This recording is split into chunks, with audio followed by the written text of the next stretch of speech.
क्या नाम है आपका? मेरा नाम योगेश पांडे है, निवासी ग्राम कोखम। असल में एक्चुअली मेरी शादी हुई थी रामपुरवा गांव में, बेनी माधव पंडित जी के यहाँ। अभी जहाँ मेरा घर बना हुआ है, तो वहाँ पर पंडित जी की हमारे ससुर की ज़मीन 12 एकड़ थी, जिसमें 4 एकड़ में हमारा घर हमको उसमें उन्होंने कुछ दान दिया था, कुछ उन्होंने खरीदा भी था उनसे। और बगल में भी उनकी ज़मीन पड़ी हुई थी, उसमें पटेल लोग अधिया को जोतते बोते थे।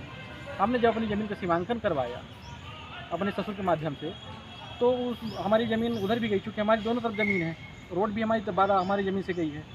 तो पटेल लोगों ने हमसे विवाद किया, तो हमारे ससुर ने पूछा कि भाई आप ज़मीन पाए कहाँ से, ये भी तुम्हारी ज़मीन है। उन्होंने विवाद करके फिर वो ज़मीन मोहम्मद ईसा मंसूरी को बेच दिया। मोहम्मद ईसा मंसूरी ने क्या है, फर्जी तरीके से नामांतरण टाइम पे भी हमने आपत्ति लगाया था तहसीलदार के यहाँ, उन्होंने नामांतरण करा लिया किसी तरह से। बाद में अब वो हमसे गुंडागर्दी करते हैं, रोज़ हमारे पास हमको धमकी देते हैं कि तुम निपनियम, हमारा निपनियम व्यवसाय है, हमको धमकी देते हैं कि तुम निपनियम रह नहीं पाओगे, विवाद करोगे तो। अरे हम विवाद क्यों करेंगे, आपसे हम तो खुद ही प्रताड़ित हैं। अब हमको अब आप जहाँ भी जाओ, चाहे तहसील जाओ चाहे थाना जाओ, सब हमको यही बोलते हैं कि वहाँ राजनीतिक दबाव बहुत ज़्यादा है हमारे ऊपर, मंत्री जी का दबाव है। किस मंत्री का दबाव है? अब इसमें मंत्री जी कौन, यहाँ पर शुक्ला जी तो मंत्री हैं। तो मोहम्मद मंसूरी के ऊपर राजेंद्र शुक्ला जी का अत्यधिक मात्रा में बहुत ज़्यादा संरक्षण है।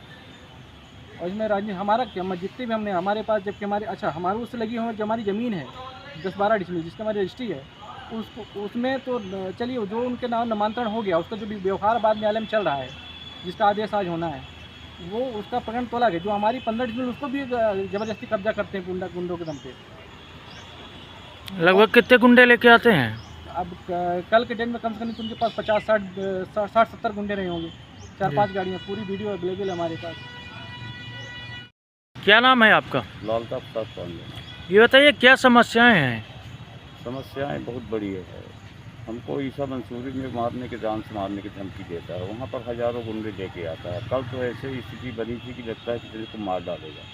इसी प्रकार से 13 तारीख को आया था, वहाँ पर ज़बरदस्ती सीमांकन करा रहा। बच्चे बहू को हम तो अपने अपने काम में लगाए, जीवन निर्वाह करते हैं, अपने अपने काम में लगे, और उसका यही पेशा है, भूमाफिया है, गुंडागर्दी करता है, यहाँ आके ज़मीन हड़पता है।